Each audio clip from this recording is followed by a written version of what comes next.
नमस्कार सबैजनालाई। म चाहिँ यस कोरियन पिग फार्मको तर्फबाट आज चाहिँ म तपाईहरुलाई अलि छुट्टै भिडियो ल्याउन गइरहेको छु। आज चाहिँ यो बङ्गुर माउहरु ब्याउनु भन्दा अगाडि प्रसुति विभागमा लाँदै छु। यो चाहिँ अब 2 हप्ता पछि ब्याउने सुँगुर हो। कोरियामा अरु बङ्गुर फार्ममा चाहिँ ब्याउनु भन्दा ठीक 1 हप्ता लान्छ भने हाम्रोमा चाहिँ 2 हप्ता अथवा 10 दिनसम्ममा लगिसकिन्छ। एकैचोटीमा हाम्रो चाहिँ 64 देखि 74 वटा सम्म कोठा छ। त्यसैले यो पाली चाहिँ हामीले 64 वटा मात्रै हाल्न सफल भएको छ।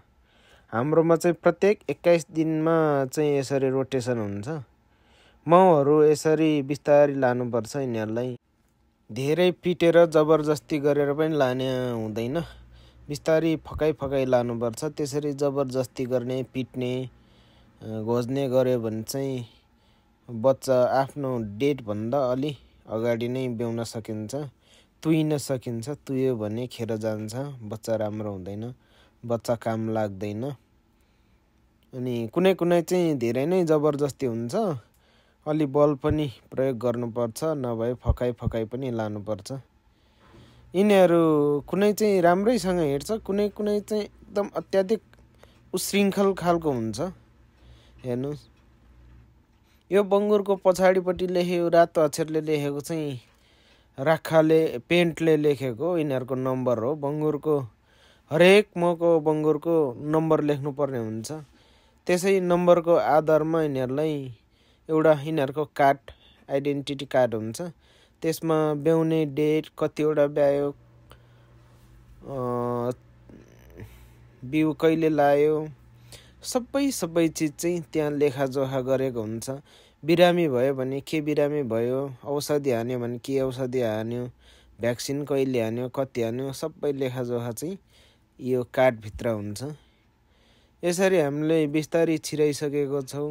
यो चाहिँ ठुलो कोठा छ। एउटा कोठामा 8 कोठा 8 कोठा हुन्छ। 8 को एउटा कोठामा चाहिँ एउटा माउ यिनीहरुको एउटा कोठामा 8 वटा कोठा हुन्छ। त्यस्तो चाहिँ 10 वटा कोठा चाहिँ यहाँनिर छ।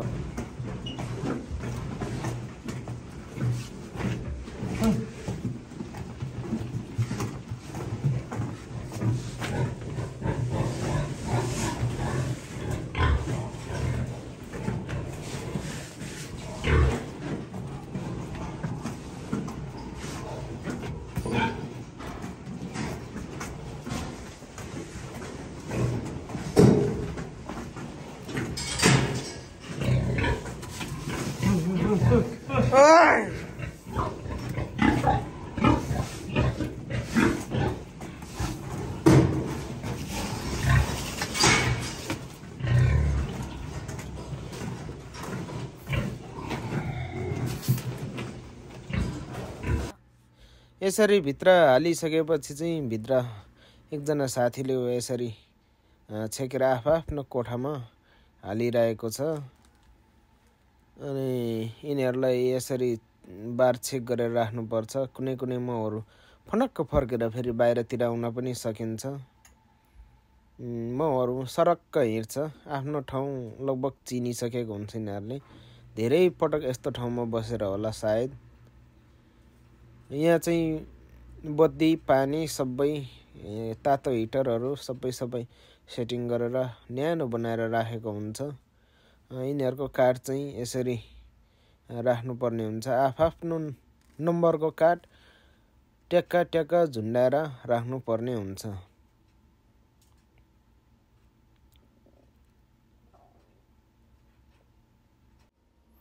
यसरी कार्डहरु झुन्डाइसकेपछि चाहिँ यिनीहरुको चाहिँ कम्प्युटरमा ट्याबहरु मार्फत चाहिँ दर्ता गर्नुपर्ने हुन्छ।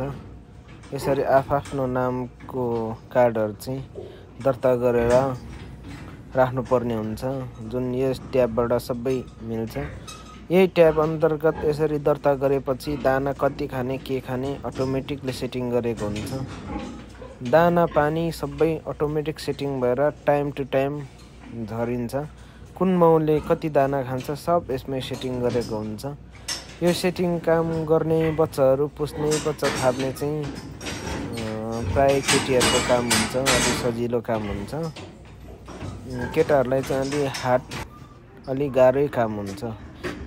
खोरभित्रको हिटरको कन्ट्रोल बक्सहरू चाहिँ सबै बाहिर हुन्छ। बाहिरबाट कन्ट्रोल बक्सको मार्फत कति डिग्री कति राख्ने, फ्यान कतिमा घुमाउने भन्ने कुरा चाहिँ यस कन्ट्रोल बक्सबाट गरेको हुन्छ।